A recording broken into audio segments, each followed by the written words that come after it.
Diawali dengan memperlihatkan seorang pria berbadan besar yang baru saja bebas dari penjara atas kasus pembunuhan. Namanya adalah Driver. Di dalam mobilnya sudah terdapat dokumen orang yang akan dibunuh. Padahal Driver baru saja keluar dari penjara. Nanti kita akan tahu apa alasan dia membunuh. Saat sampai di tujuan, Driver masuk ke sebuah kantor dan ia langsung menembak kepala orang yang jadi targetnya. Pada malam hari, Driver mampir ke sebuah toko. Ternyata dari pemilik toko inilah Driver mendapat dokumen orang yang menjadi target selanjutnya. Namun terjadi sedikit masalah karena si pemilik toko meminta kenaikan harga atas data-data orang yang diminta Driver. Driver menolak kenaikan harga itu. Bahkan ia membuat penjaga toko yang merupakan juara UFC pun ketakutan ketika dia melihat simbol tato milik Driver, di mana simbol tato itu hanya bisa didapat setelah kau bebas dari penjara Nusa Kambangan. Akhirnya Driver pun mendapatkan dokumen yang berisi data-data orang yang menjadi target selanjutnya. Di tempat berbeda, kedua polisi inilah yang akan menangani kasus penembakan yang dilakukan Driver. Sebut saja Cop dan Sergio. Scene berpindah, abang ini namanya Killer. Ia merupakan seorang pembunuh bayaran profesional dan dia baru saja mendapat orderan dari seorang klien untuk membunuh Driver. Kenapa namanya Driver? Karena 10 tahun lalu Driver bersama saudara dan teman-temannya merampok sebuah bank, tapi ia hanya berperan sebagai supir karena berkat keahliannya dalam menyetir, mereka mampu lolos dari kejaran polisi waktu itu.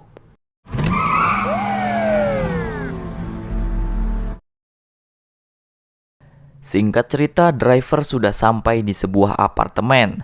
Ternyata Killer juga sudah berada di sana sambil memantaunya dari pinggir jalan.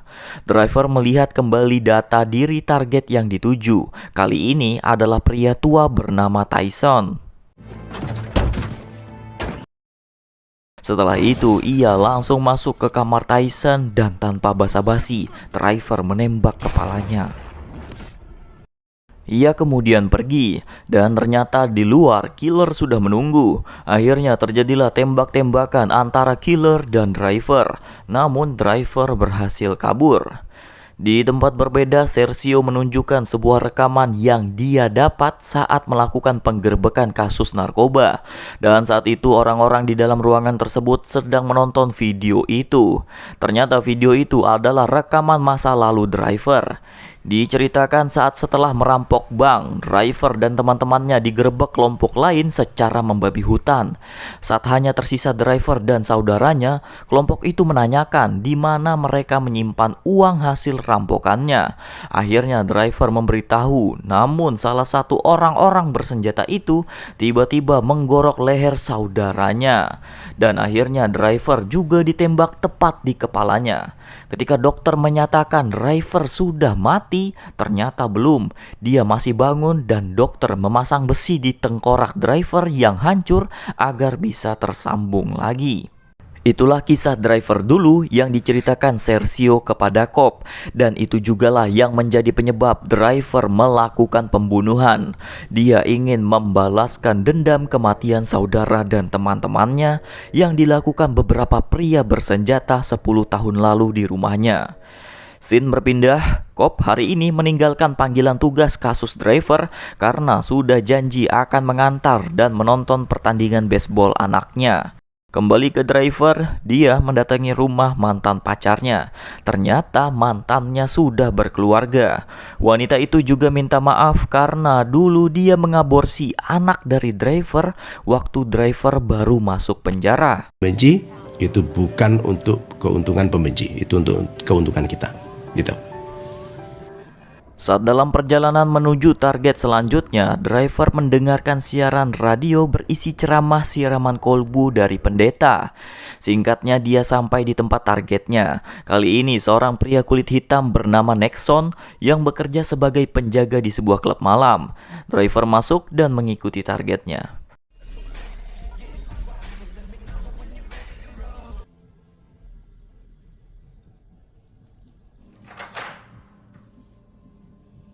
Saat di toilet, mereka pun bertarung. Driver menusuknya beberapa kali hingga terkapar. Sebelum menghembuskan nafas terakhirnya, Nexon meminta driver menelpon anaknya untuk menyampaikan permintaan maaf dan salam selamat tinggal dari sang ayah. Keesokan harinya saat driver akan menuju ke target selanjutnya, ia mendengar kabar di radio bahwa pria kulit hitam yang tadi malam ditusuk belum mati dan sekarang sedang dirawat di rumah sakit. Ia pun memutuskan memutar arah menuju ke rumah sakit tersebut. Sementara itu, mengetahui korban driver masih hidup, Cop berjaga di rumah sakit tersebut untuk mengantisipasi kedatangan driver. Namun ternyata Cop lengah. Driver berhasil masuk rumah sakit dan kali ini ia memastikan Nexon benar-benar mati.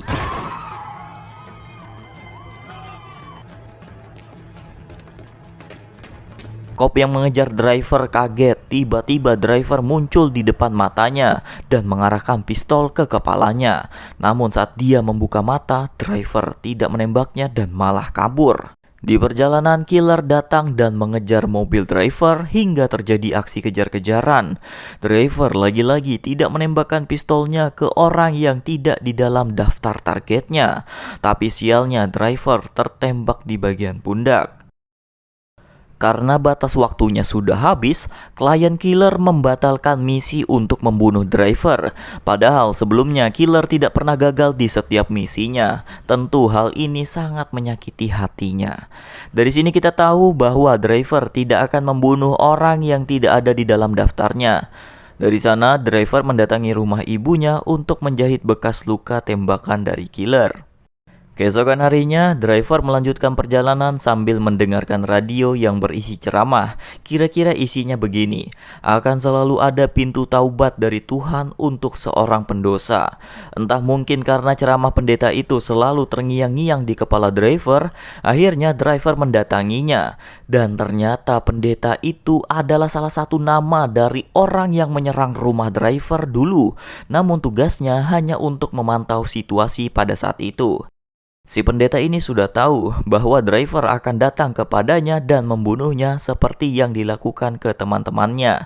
Itulah sebabnya selama ini dia menjadikan driver sebagai objek ceramahnya sambil berharap driver mendengar dan mau bertaubat.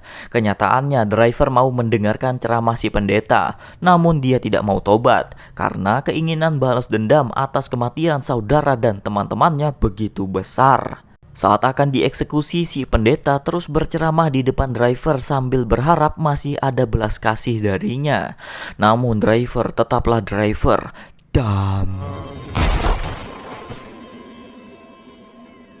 Driver memaafkannya lalu menyuruh si pendeta kembali ke keluarganya. Karena daftar orang yang akan dibunuhnya sudah habis, driver merenung sejenak di dalam tenda tempat ceramah tadi. Tak lama killer datang dan menodongkan pistolnya. Namun driver hanya diam sambil mengatakan bahwa dia tidak ada dendam kepada killer. Killer terus memancing emosi driver agar driver melawan sampai dia melihat daftar orang yang akan dibunuh driver. Ia mengatakan bahwa masih ada satu orang lagi yang tidak ada di daftar itu dan dia masih hidup. Dia adalah orang yang mempekerjakanku, kata si killer. Dari sambungan telepon oleh Sergio, Cop memberitahu akan datang ke lokasi tempat si pendeta. Dia juga berpesan kepada Sergio, jika dia tidak selamat, beritahukan ke Tony anaknya bahwa ayahnya adalah orang hebat. Cop kemudian masuk dan menyuruh killer untuk menurunkan pistolnya. Tanpa basa-basi, Cop langsung menembakkan pistolnya ke arah kepala driver. Driver pun langsung roboh. Dan ternyata yang memperkerjakan killer adalah Cop. Namun kenapa Cop bisa tidak ada di daftar? Karena dulu pada saat dia menyerang rumah driver bersama anggotanya, dia masuk paling terakhir. Dan ketika dia masuk, dia membelakangi driver yang langsung menembak driver di kepalanya. Jadi kita bisa simpulkan, driver hanya mengingat orang yang ada di hadapannya pada saat itu. Dan dia tidak melihat Cop. Itulah sebabnya Cop tidak ada di dalam daftar orang yang akan dibunuh. Merasa semuanya sudah selesai, Cop menelpon Marina, mantan istrinya, dan ia mengatakan ingin memulai semuanya dari awal bersama dengan Tony, anaknya. Tak disangka driver masih hidup. Ternyata Cobb menembakkan pistolnya ke arah yang sama dengan 10 tahun yang lalu saat ia juga menembak kepala driver. Terdapat besi yang ada di kepala driver yang pada saat itu digunakan untuk menyambung tulang yang hancur dan cerita pun tamat.